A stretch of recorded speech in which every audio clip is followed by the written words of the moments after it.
Hello, good morning, Chuck. I guess we are live already. Yes. Yes.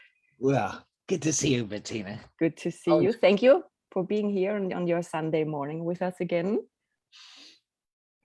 It's getting to be a habit. Yes, exactly. Seeing you so many times, actually. So in this last Christmas week, we're coming together again, talking about the issue that is time of our life right now, which is the pandemic. And today, especially, we said we would talk about what I mentioned right now, children, that it seems like that in the collective, women are second valued people and children are like non or third valued people. So I think actually nobody's really caring about how they feel and what's going on in their lives. I think they are, in general, as all of we are, they are struggling with their social life. They are struggling with their own growing up, with their parents lives, and then the pressure of the parents and school and teachers. And especially now, it seems like everything is squeezing out in this pandemic. Huh? So what could you say or help parents or children can have a happy Christmas this week in this pandemic time? Well, I think Christmas reminds us of the connection that we have with people. And that's what brings the joy. That's what brings the Christmas spirit back. So I know in the US, a lot of holiday plans are getting canceled, even though millions of people are planning to travel and spread, Christmas cheer and other, tag-alongs like Omicron and things like that. So it's like the important thing to remember is that children model who you are. They don't listen to what you say. They listen to who you are. Mm. And by 5, sometimes 6, the kids are pretty well set. And it seems that when they get to junior high school, they're off with their friends. They don't care about their parents so much.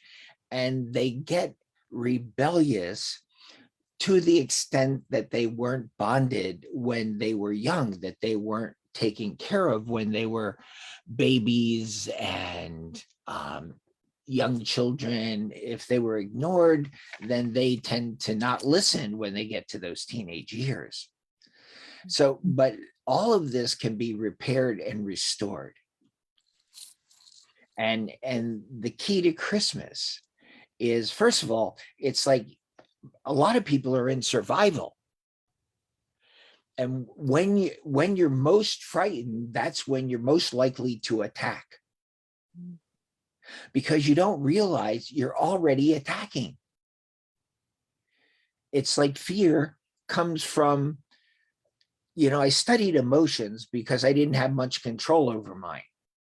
And I wrote a number of books on emotional maturity, and basically it was my learning process.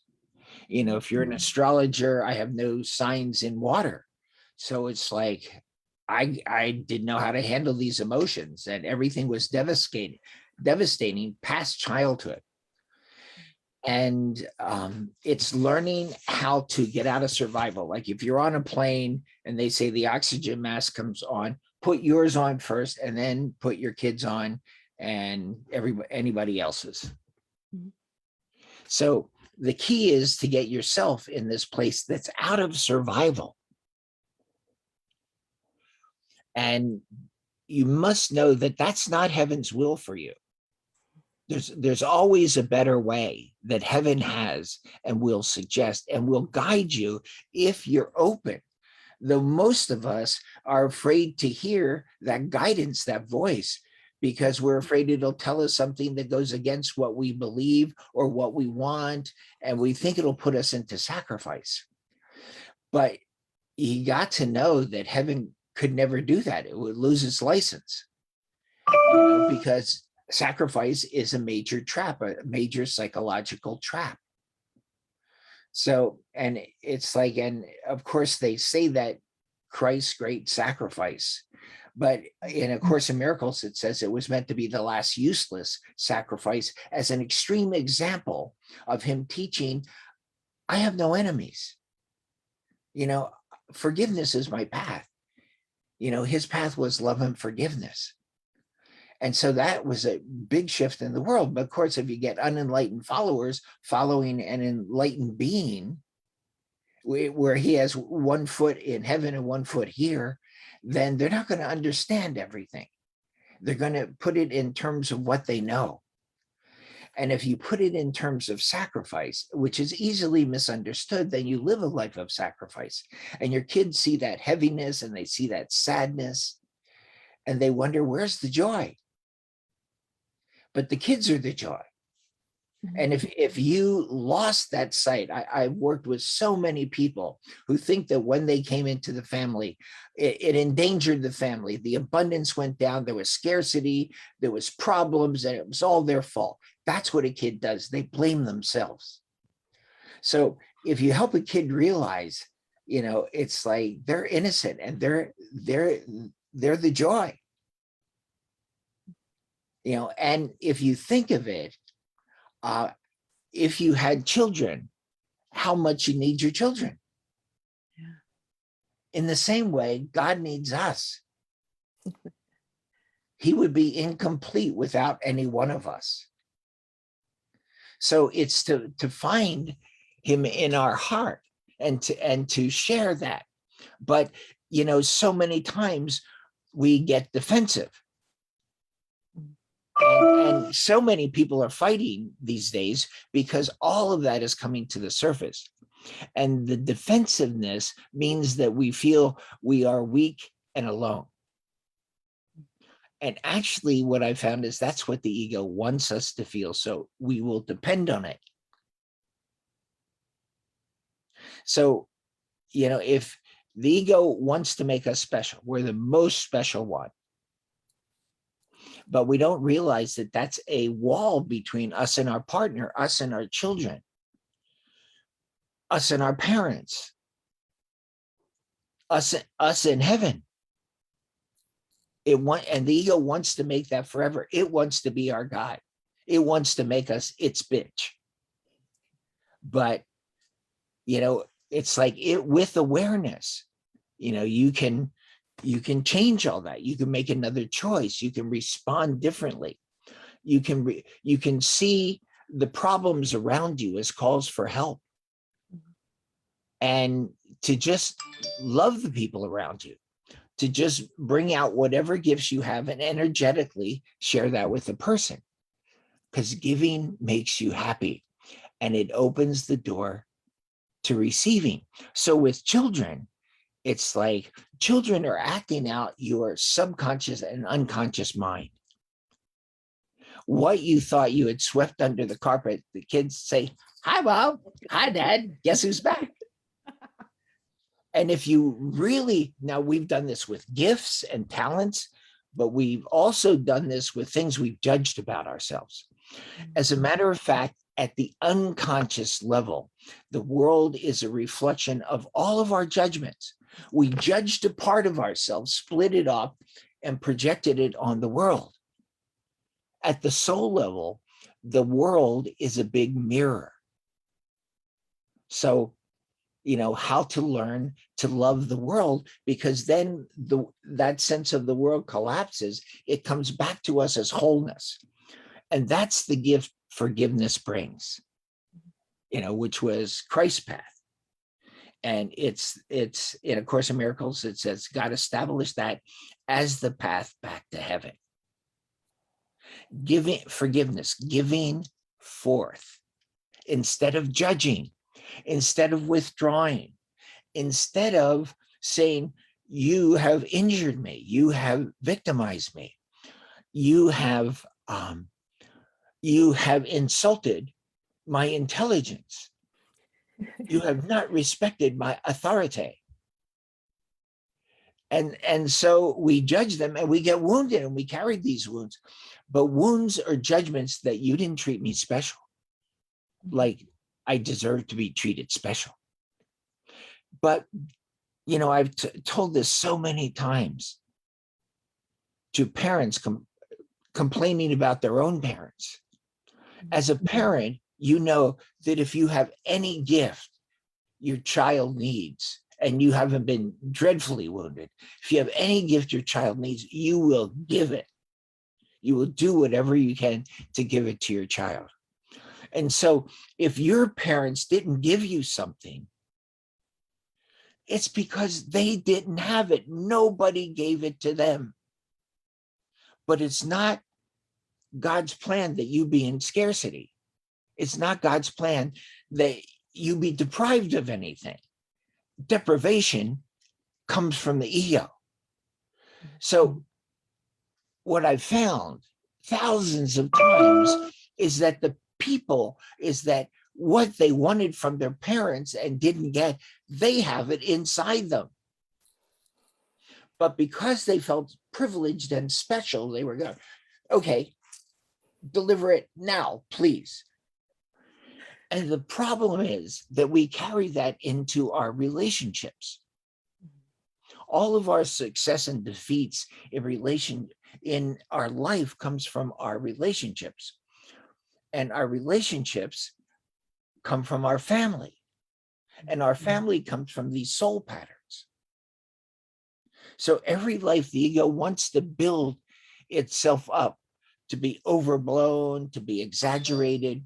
But what it does is that any little whisper can upset you. Any little unanticipated event can just throw you off and hurl you into chaos so that you're groping for the way forward. But what Christmas is about, you know, the sign of Christmas is the star. And the star is not outside you. It's in you. You're the star. And as one master once told me, the brightest star is the one where there's darkness all around. There's no other lights in the sky. So would you be that star for your children? Would you? Because if you're not that star, they won't allow themselves to be a star. They will feel hamstrung and crippled by the limitations of you. But your love, you know, empowers them. Your support. Specialness really has no foundation inside us. But that's not heaven's plan for us. God would not leave us bereft. You would not leave your beloved bereft if they needed you. And we're his beloved children. How you're treating your children is how you think God is treating you. And he is unlimited. But you think yourself limited. And actually, that's a place of specialness. And you know, the pandemic, we're all thrown together. So it's like this intensive course in healing all these broken pieces inside, in healing all of these split minds. And we basically, I found in a conflict, and there's so many things in a conflict, but basically what I found in a conflict is that we judge ourselves and project it out, and then it comes back to us as our partner or children. And of course it was at a soul level with our parents. So here it is, now it's showing itself. So we could give to them, we could forgive them, we could be patient. Now, patience is natural to those who trust. That's what A Course in Miracles says. And it also says that there's nothing that trust or faith wouldn't heal. Mhm. And that's a choice between fear. So if you're feeling fear, you went to the other side of your mind, your specialness got insulted and attacked. And specialness attacks everything, and it is attacked by everything. So it's learning how to get over our specialness. And you think if your specialness is gone, well, who would I be? What's left? What would be left is your love. It's how much love. And how to be patient with these monkey children, because they're acting out your upset. And their tantrums echo your tantrums that you never got over. Now we have adult tantrums. We get angry, we withdraw, we do those kinds of things. So it's how to have infinite patience with your monkey children. It's like, that's when you call in infinite love. Because that's how we were created, with infinite love. So it's still inside us. You know, we may have had landslides over top of it, but it's still there.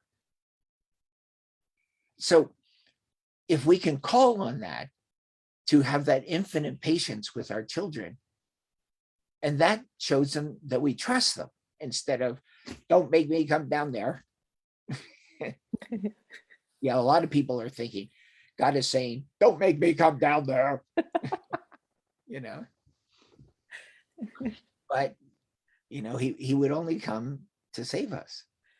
And even though he's, of course, in the infinite and doesn't even see separation, but we live in a world of separation. But that's where he sent the Holy Spirit. That's where he sent the Tao, to work in this world of separation and find a way. So one of the things you can do if you're in trouble is to call for truth. Call for the truth of joy for this Christmas season. Listen to the calls for help. Who am I called to contact? Who am I called to send love to? Because, people need you. People get really tenuous in this season. So it's how to be that star.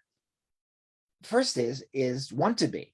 Most people think, I can't be a star. I don't have what it takes to be a star. But Bettina, do you in heaven have what it takes to be a star? Yes. To shine that brightly? Well, it's partnership. How you get through the pandemic and this collective issue is through partnership. Is seeing everyone as a partner. And some person on the street, well, you're just a friend I haven't met. And to extend that. I remember back in the 60s, me and some of my college buddies went to Times Square. And two of my buddies got skunk drunk. No. And it was like thousands of people, and they got separated. So I just went to look for them, and I asked for that help to find them. And I found this one guy in this storefront passed out. And another guy I had held on to because he couldn't really walk that well. And then I got my other buddy, and we went to the train station. And by the time we got to the train station and got on the train to go back to one of the fellas' house in New Jersey, it's like it was snowing really strongly. And they had closed one of the stations, which was his station. So, and we found this out ahead of time. So we got off at the station before, and it's actually beautiful. It's 1 o'clock in the morning, and we're walking down these snowy streets, snow covering the streets. Snow plows have gone by and boxed many of the cars in with the snow. And we came upon this black fellow who had been, with his girlfriend out at a party, and his car was blocked in. And he was trying to push it out. And his girlfriend was at the wheel. And, this was a time of like racism and civil unrest and things like that. And by this time, of course, walking in the cold for 20 minutes, my buddies had sobered up pretty quick. They weren't passed out, they had sobered up. And I said to him, can we help you? Can we help you? And he was scared. And his defensiveness was up. I said, we just want to help. If you let us, we'll help you out. And so he reluctantly said yes. And with the 5 of us, we had enough oomph to get it over the lip of that big snowbank that the plow had put, and he was on his way. And it was just one act of kindness, one act of brotherhood. Beautiful. Sometimes I get messages to do something, and it can be quite embarrassing at times. Like one night after a workshop in Tokyo, I was given a message. We were celebrating. We were at my favorite sushi place in Tokyo, which is where they take all the presidents the American presidents when they come to Tokyo, because it looks like a 1890s, Japan restaurant. So anyhow, we're there. We have this great meal. We're celebrating things like this, and the voice says, "Go talk to him." And there was this black guy at the next table, and there were, and he's with some of his buddies, and they're all, roustabout. And I went over to the table finally. Sorry about that. And Entschuldigung, And I said, I have a message for you. I said, don't give up on her. You've been waiting all this time. Don't give up on her. You're about to start slumming, and that won't make you happy. But she's about to come back. She's about to call you. So don't give up. Sorry to have interrupted your meal. I got to go back. And his eyes got really big. And 10 minutes later, he and his friend were out in the vestibule, just talking intently. And then our party was leaving. And I had this one last inspiration. And as we left, I went over to him and I said, we were brothers in another life. Yeah. And what wouldn't you do for your sister or your brother? It's like, and if we can, that's the spirit of Christmas. Yes, we're all the same. At the mystical level, we say, I am you. You are me. There's no difference. There's no specialness, because specialness keeps us apart and demands privilege and demands respect, and it demands you do it my way, and it demands you make obeisance to my ego. And that can't be the truth. The only one to worship is God. And even God, when he created us, said, now you're my child. Your last name is God. Stay unlimited. But we wanted to be special, so we closed off and made all these restrictions. It's crazy that we think that that's the answer. And we want to find a special partner. And as I said in the last one, I'm just tired of being my wife's trophy husband and her arm candy, just. This is a time, Christmas is the time of women. It's the time of Mary. Women are the hearth and the home. They are the center of the family. They can do so much. And any man who recognizes that, your children are your treasures. They're your absolute treasures. My father-in-law was this most powerful man. When people in his church were getting ready to die, they wanted him to be present. That's how loved he was. He ran an energy plant. He got the whole Phoenix River Valley irrigated, and the electricity and things like this. And he was well known. They sent him on to Egypt to share what he had learned for Egypt with President I don't know. Anyhow, the point of the story is that in 70s, he was he was a man I could look up to for leadership. And there weren't many people in my childhood that I could look up to for leadership, but he was one. And my father also. And my high school coach, those are blessed people. And my grade school nun. And beautiful. And they taught me what leadership was all about. But in his 70s, he cried with me because he hadn't spent time with his children. For all the success, and he had a whole room full of trophies and plaques and letters of appreciation. But he cried to me, your children are your treasures.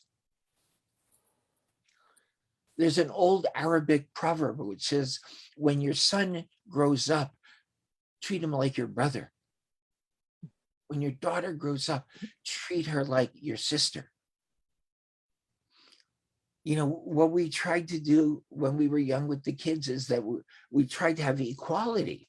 And even though we had the function of parents and setting limits and things like this, and, kids want to test the limits and learn on their own.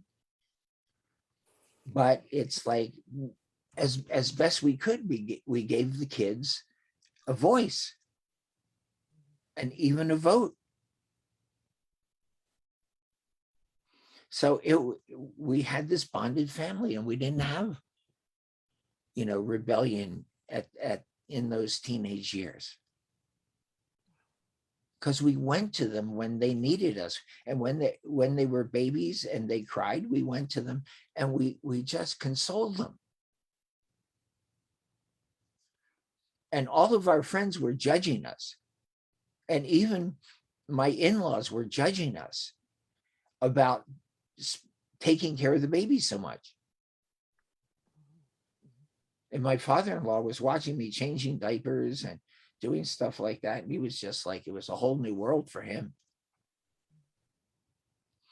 But it's like, you can go back. And the biggest thing is birth. Okay, let's talk about that for a minute. There's a doctor, has the same name as mine, but he was a psychologist out of the University of Denver.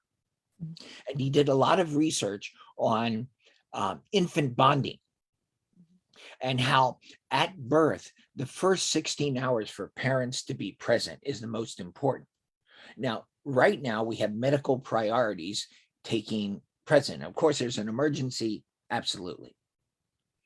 But as soon as possible, to be with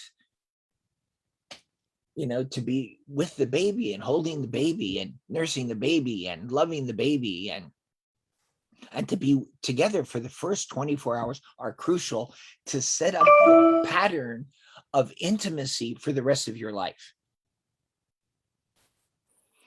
And of course, many of us didn't have that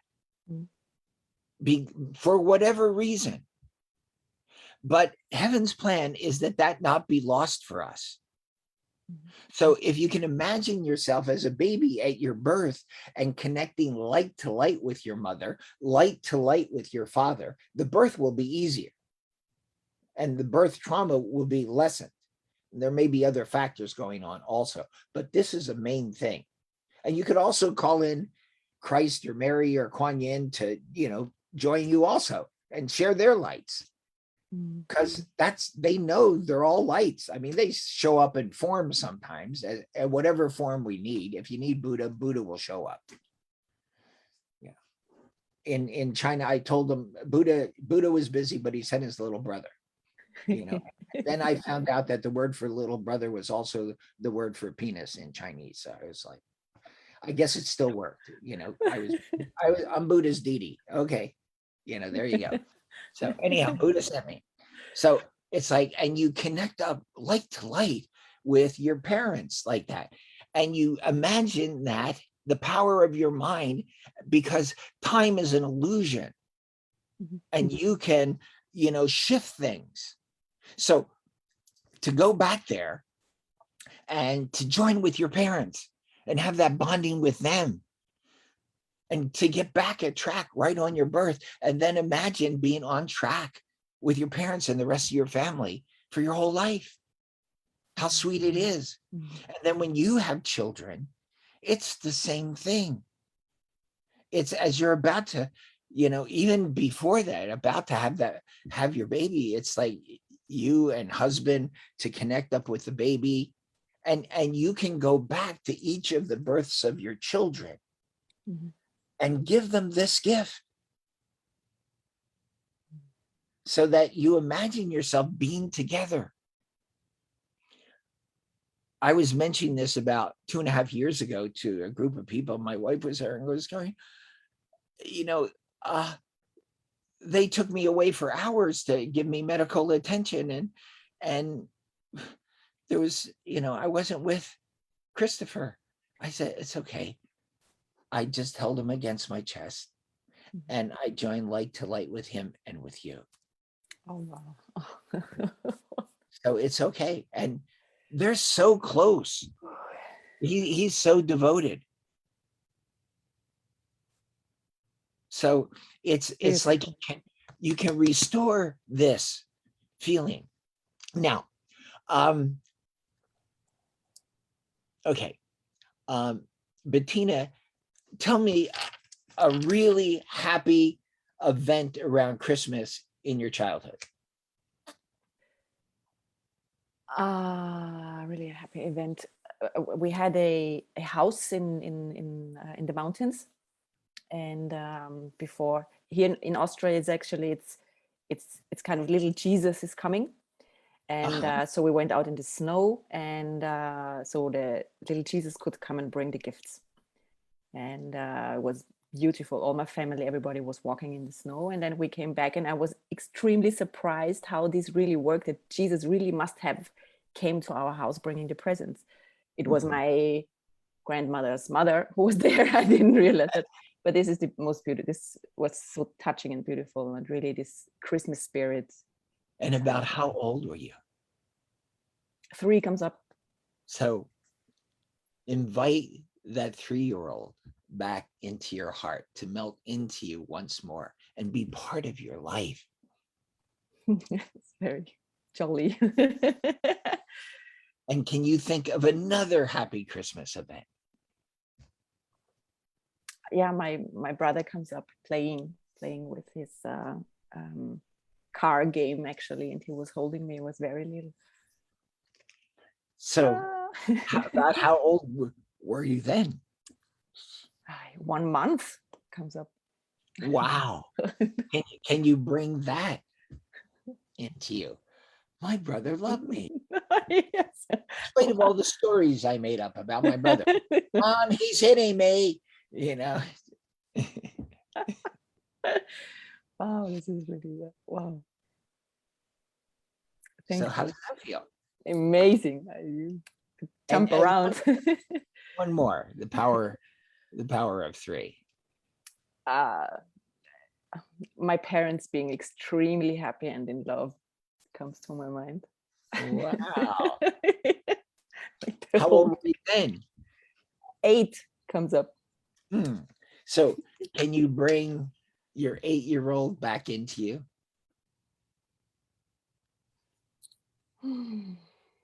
And now, can you give all of this blessed energy to your parents and your brother? just share it back with them. Wow, it's exploding. Yeah. And now think of a time when you were in dire need Mhm, and somebody realized that and came to you with help. mhm. Who was that person?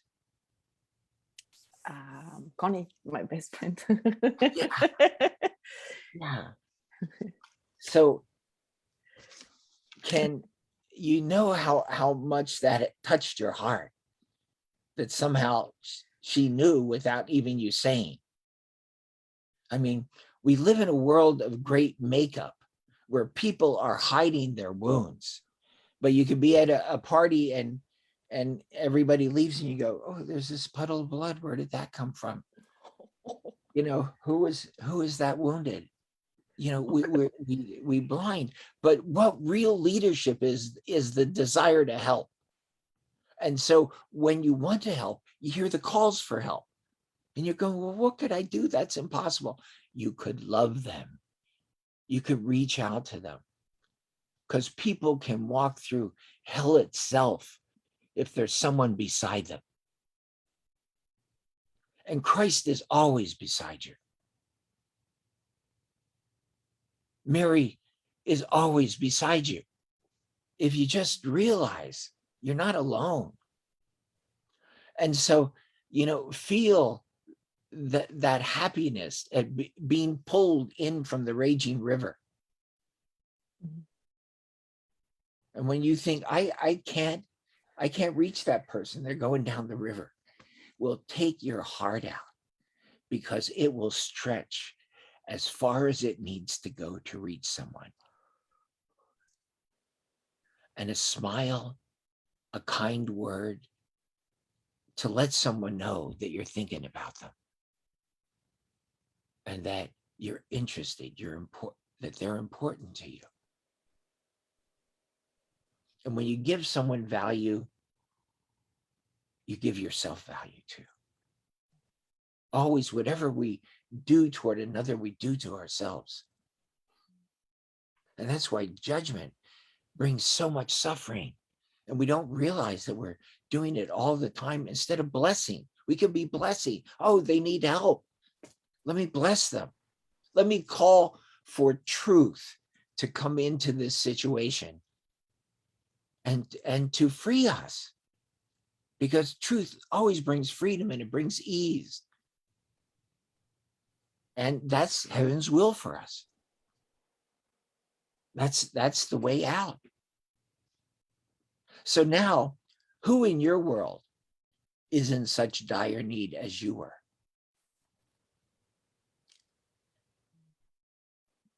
My dad comes up. Uh-huh. So would you pour all of this Connie energy, all of this friend, all of her love for you as her bestie,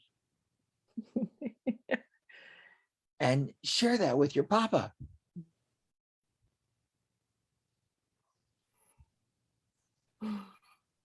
Wow, it blows him up. Yeah, really, Yeah. really. Don't let the makeup fool you. You can feel it. They're actually a part of you. Everyone is a part of you. And so this is a time of brotherhood. This is the time to let the little baby Jesus be born in you to become the Christ. And in A Course in Miracles says the Christ is all the children of God in oneness, but we think we're all separated because we want to be special, as if that ever made us happy. Instead of making every little shift in the wind upsetting to us and scaring us. All of the negative emotions are coming out of specialness. We could put our future in the hands of God.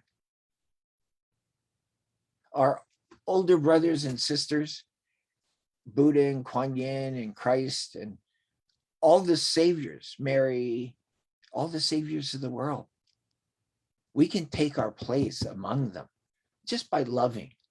and by healing ourselves. Yeah. So we're not perfect, but deep inside we are perfect. And each time we heal, we take another step toward limitlessness, toward perfect love, boundless love, toward and love is always joyful. So right now, you can be setting your mind. How do you want your holidays to be? Do you want them to be joyful, loving, sharing, extending yourself, receiving the joy of who people are? Because if you stop a moment, I mean, people are so busy, they get into that holidays and they're always so busy. But if you stop a moment, each person in your world, you can enjoy each one about who they are. And if they're not acting in the best way, you have a gift for them. Otherwise, you wouldn't see it. And you can open up that gift and pour it to them. And it helps you both. It puts you both in a flow. That's beautiful. Yeah. So order the Christmas you want now. See it, feel it, hear it. And, the laughter, the love, the friendship, the comedy. Oh, yes. And bless the dramedy too. But this is a time for remembrance. It's a time to share that we love each other and that's our natural state. And strangers are just friends we haven't met. Mm-hmm.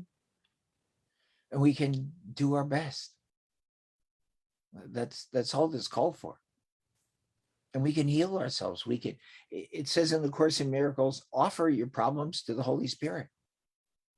Let him undo them for you. If you can take responsibility and not be blaming someone, because that stops that healing event.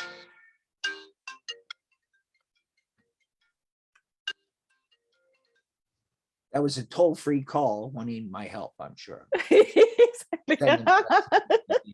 Send them love, things like that. Yeah.